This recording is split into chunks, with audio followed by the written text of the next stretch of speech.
Bonjour, bienvenue dans l'émission Connectée. Au sommaire, nous recevrons comme invité du jour Nickens qui va nous parler de son projet et pour terminer, un témoignage. C'est parti. Bonjour Nickens. Bonjour Nadine. Est-ce que tu peux te présenter aux internautes qui nous regardent? Alors, moi je suis Nickens, je suis un artiste de la communauté haïtienne. Je suis pianiste aussi de la formation Laman et je suis auteur-compositeur et je travaille avec quelques artistes de la communauté. D'accord. Alors, tu as créé un collectif, comment t'es venue l'idée et dans quel but? Donc ce collectif que j'ai mis en place, à la base je ne voulais pas vraiment faire un collectif, mais je voulais simplement faire une musique pour rappeler ce qui s'est passé le 12 janvier 2010 en Haïti. Et donc par la suite on a vu ce que ça pourrait donner, on a décidé de mettre en place ce collectif. D'accord, donc tu n'es pas seul à avoir créé en fait le collectif. Vous étiez combien à peu près? Alors, disons que j'ai une idée, mais je l'ai partagée avec Ernest, le chanteur de Laman. Et donc on a travaillé à deux sur le projet. D'accord. Aujourd'hui, qui compose ce collectif? Alors, ce collectif est composé de 12 membres. 12 membres que j'ai pioché un peu partout. Alors, je ne vais pas oublier les noms. Je sais qu'il y a Thyssen Genesis, il y a JP, Junior et Ernest de Laman. D'accord. Il y a Auxilier Benoît de Alpha.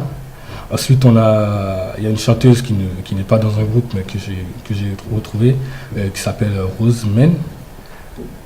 Yveline.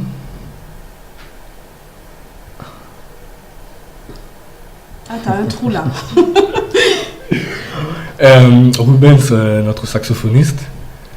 Et... oh là là. C'est pas grave, hein, c'est pas grave. Au moins, on sait que en fait, tu as pris des membres de chaque groupe de compas pratiquement. Ouais, pas que de compas, mais bon, principalement. Ouais. D'accord. Bah écoute, on va regarder le chant Nous pas plagués que vous avez écrit en mémoire des victimes du tremblement de terre en Haïti. La date du 12 janvier 2010 est une date marquée à jamais. Il y a un tremblement de terre? Food supplies and water. Some have started small businesses to survive. Bloqué sous les décombres de sa maison depuis 4 jours.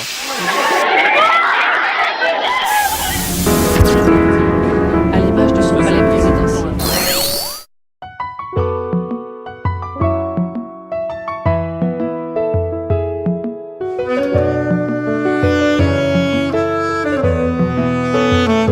Yon terre qui tremblait, c'est tout yon pays qui dégringolé. C'est tout yon bateau l'espoir coulé. Yon bac la misère cap naviguer. Poser question, n'a demandé pour qui c'est nous sacrifier. Toute la sainte journée qui est nanger. Pas ouais lumière pour vin clairer chimère. Pour qui bon coup, pour qui souffrir, pour qui gémir. Chaque année qui arrive, c'est même bagaille, c'est même cause. Souffrance nous bout, nous pas gain force pour nous crier. C'est que nous tout qui cassé, c'est l'avenir nous tout qui brisé.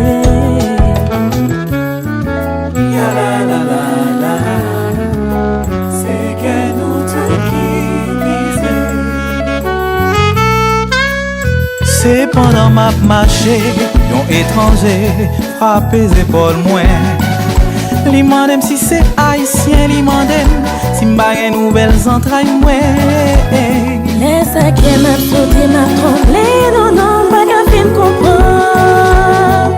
C'est laisse à me réaliser, puis m'craser. Ou pas qu'à imaginer, gens moins triés, même si apprendre nouvelle ça. Moins penser à tout ça qui est là, faut quitter parti subitement. Pas gain, c'est l'âme qu'on passe, c'est la rivière qui me fait sécher. Sauf moi y'a coupé, qui t'aimerait les en moi. Sauf moi y'a coupé, qui t'aime.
fois de biter, cette fois de tomber. Tout con crasé, presque mourir. Mais ça pas un problème, non, non, non. Parce qu'elle connaît pas que nous river. Pas tout l'espoir nous fin couler. Avec tout ça nous possédé. Tant pis haïtien, votre balaguer. Les genoux la terre pour nous prier. Nous croyons dans le changement, oui nous croyons dans la reconstruction pays nous. Même si nous avons prié tous les jours. Mon Dieu, pas j'en baille peine sans secours.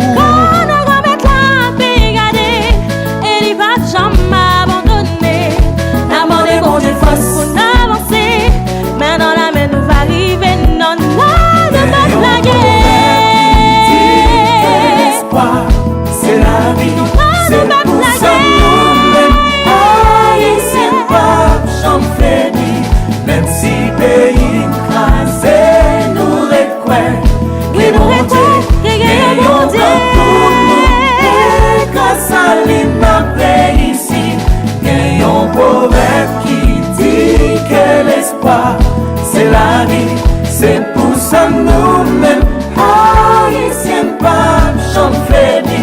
Même si pays écrasé nous requiert que mon Dieu gagne un plan pour nous et grâce à lui n'a réussi.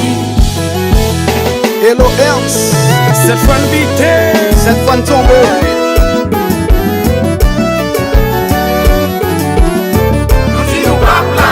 Haïti chérie.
Ensemble pour Haïti changer.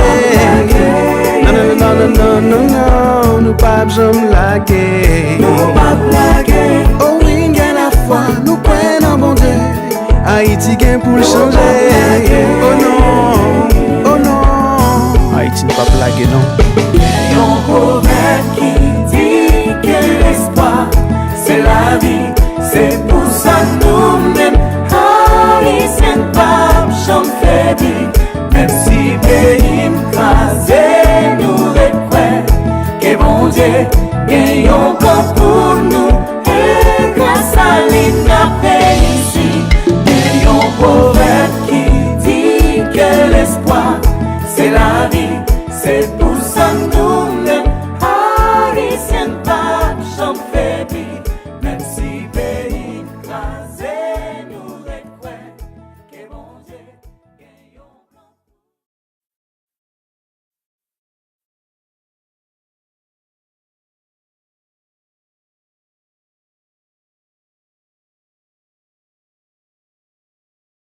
Nickens, après le clip, quelle est la prochaine étape? Alors, nous avons plusieurs idées en tête. Donc on doit se poser pour en parler. Et effectivement, on a plein de projets qui arrivent. Donc, je préfère laisser découvrir ce qui va arriver. D'accord. Est-ce que tu as autre chose à rajouter ou même un message à donner aux internautes? Alors, juste préciser que nous pas plaquer, ça veut dire on n'abandonne pas, on lâche rien. Et je voulais inviter tous les internautes à aller sur YouTube et taper nous pas plaguer et vous trouverez le clip, vous appréciez, vous partagez. Je te remercie Nikens pour cette interview. Merci à toi. Donc bonne continuation pour le collectif et pour les futurs projets. Merci bien, à la prochaine. À la prochaine. Bonjour Jean-Michel. Bonjour Nadine. Qu'est-ce que tu vas nous apprendre? Alors là, aujourd'hui, je vais vous parler de l'expression le bouc émissaire. Est-ce que tu sais ce que ça veut dire? Oui. Ok. Je vais vous l'expliquer en quelques mots. On entend parler beaucoup de bouc émissaire, le pauvre vilain canard, Calibero, la personne à qui on met la faute tout le temps sur lui, etc. Alors j'ai essayé de chercher d'où venait ce mot. Oui. Et en fait, ce mot fait référence à, dans le Lévitique, tout précisément Lévitique 16-22. Avant, le peuple chargeait un bouc. Quand le peuple avait péché, on chargeait ce bouc-là des péchés du peuple. Ensuite, on l'envoyait dans le désert. C'était pour dire, il porte le péché du peuple. Et ensuite, en gros, c'était un sacrifice. Voilà. Oui. Donc voilà d'où vient le mot bouc émissaire. Mais maintenant, on sait très bien que l'ultime sacrifice a été accompli par Jésus sur la croix. Oui. Donc il n'y a plus besoin de faire toutes ces choses-là, puisque le Seigneur Jésus nous libère de tous nos péchés par son sacrifice sur la croix. Et ça, on le retrouve dans Hébreux 9, 28. D'accord. Voilà, c'est tout simplement l'expression que je voulais vous partager aujourd'hui dans Le Saviez-vous. C'est tout, Jean-Michel, t'as fini? Et oui, pour aujourd'hui, ça sera tout. Mais t'inquiète pas, la prochaine fois, je te prépare une très bonne surprise pour la prochaine émission. J'espère. Merci. J'ai le plaisir d'accueillir Antoinette qui va nous donner son témoignage. Bonjour. Bonjour Nadine. On t'écoute. J'ai expérimenté une fois de plus le miracle de Dieu dans ma vie. Le 21 janvier 2015, nous allions en Belgique voir un bébé parce que nous avons eu un bébé là-bas dans la famille. Et nous étions sur l'autoroute. À la sortie, nous cherchions la sortie de Bruges parce qu'il fallait prendre la sortie de Bruges pour aller ensuite dans la ville de Cocoy-West. Je ne prononce pas bien les mots de la Belgique. Cocoy-West, le nom de la ville où se trouvait notre bébé.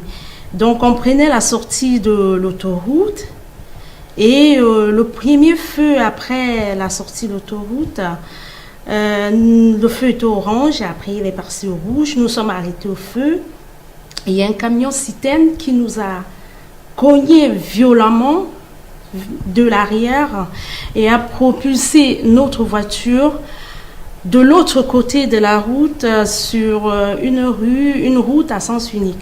Une route où les voitures venaient uniquement dans le sens où nous avons été projetés. Et là, c'était un premier miracle parce qu'il n'y avait pas de voiture qui venait sur cette route à ce moment-là. Sinon, ces voitures-là nous auront aussi projetés à nouveau. Et donc, l'accident était d'une telle violence que je pensais que je ne m'en sortirais pas. Mes deux frères étaient à l'avant de la voiture. Ils ont pu sortir de la voiture. Mais moi, j'étais bloquée dans la voiture, j'étais bloquée derrière. J'étais assise derrière, côté conducteur derrière la voiture. Une voiture de 5 portes, et donc les 2 portes de derrière étaient bloquées. Je ne pouvais pas sortir. Mes frères étaient très inquiets pour moi. Après, comme nous avions la barrière de la langue, on ne pouvait pas appeler les secours. C'est le premier témoin qui est arrivé après nous, qui a pu appeler le secours et qui a essayé d'expliquer en néerlandais à la police ce qui s'était passé. Et donc, ça a pris une quinzaine de minutes pour que la police arrive sur place. Donc, avant que la police n'arrive, j'étais coincée dans la voiture et j'étais inquiète. J'avais très mal à la tête, très très mal à la tête parce que le choc était particulièrement sur moi. C'était un camion citerne qui nous a cogné à l'arrière de la voiture, donc le choc était sur moi. J'avais très mal à la tête, donc j'étais inquiète. Et du coup, j'ai eu le réflexe d'appeler le Seigneur au secours. J'ai commencé à prier. J'ai prié, j'ai couvert la voiture du sang précieux de Jésus. Et puis, je me suis couverte aussi avec le sang précieux de Jésus. Et à ce moment, j'étais convaincue qu'on devait constater au moins l'hémorragie interne dans ma tête. Parce que le choc que j'avais reçu au niveau de la tête, c'était un choc très violent. Mais j'ai prié et j'ai remis tout entre les mains du Seigneur. J'ai dit, Jésus, toi, tu as tout pris à la croix du Calvaire. Ce qui nous arrive aujourd'hui. J'ai de l'émotion. Oui, c'est normal. Ce qui nous arrive aujourd'hui, c'est l'œuvre du diable. Et j'ai dit, Jésus, tu as vaincu le diable à la croix du Calvaire. Et donc, du coup, j'avais peur aussi que la voiture devait exploser, prendre feu. Le temps que le secours arrive, parce que le plus souvent dans les accidents, la voiture peut prendre feu. Donc, du coup, j'ai couvert la voiture avec le sang de Jésus. Et mon frère venait vers moi et me demandait est-ce que tu vas bien? Est-ce que tiens bon, le secours arrive, tiens bon. Et à un moment donné, il est revenu vers moi, il a vu que je priais. Il a dit, ah, elle est en train de prier. Et après, j'ai fini de prier, je lui ai donné mon téléphone, j'ai dit, cherche le numéro du pasteur Jean-Michel, donc mon pasteur, appelle-le. Et dès qu'il a lancé le numéro du pasteur, il est tombé sur lui. J'ai commencé à expliquer ce qui s'est passé au pasteur, disant je suis encore dans la voiture, il n'y a même pas encore de secours et tout, et que j'avais besoin de prière. Et pendant que j'expliquais au pasteur, j'avais de violentes douleurs au niveau de la tête. Et le pasteur me disait, tiens bon, le secours va arriver. Il causait avec moi et il a continué à causer avec moi jusqu'à ce que le secours arrive. Donc quand le secours est arrivé, j'étais encore en ligne avec le pasteur Jean-Michel qui bavardait avec moi. Il m'a laissé tout simplement parce que la police a commencé à faire le nécessaire pour me faire sortir de la voiture. Et donc immédiatement après m'avoir fait sortir de la voiture, on nous a amenés à l'hôpital de Bruges.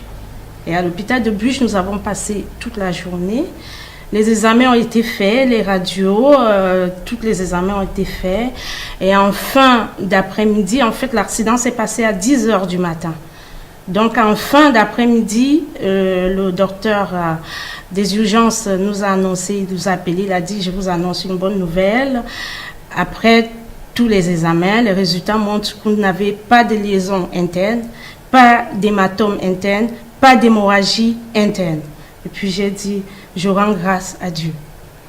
Et par cet accident, j'ai pu comprendre qu'à tout moment, on pouvait passer de la vie à la mort. Je veux dire, dans chaque chose, il faut donner la première place à Dieu. Lorsque nous partons de la maison, on n'avait pas prié. On n'avait pas prié, nous sommes lancés dans la voiture, nous sommes partis à 5h30 du matin. On n'a pas prié. Alors, on cherchait la sortie de l'autoroute, la sortie pour prendre la route de Bruges pour aller ensuite à Coquille. On ne trouvait pas parce que le GPS nous avait fait faux bond et le GPS ne marchait plus. On a tourné, on a fait plusieurs tours, sortie d'autoroute, revenir, sortie d'autoroute. Et c'est à ce moment, pendant ces tours, que je me suis rappelé qu'on n'avait pas prié. Et j'ai dit à mes frères, on est parti sans prier. Et ils ont dit, dans ce cas, toi prie. Et donc, c'est à ce moment que j'ai prié. Et rendez-vous compte, après la prière, 10 minutes, juste 10 minutes après la prière, nous avons fait l'accident.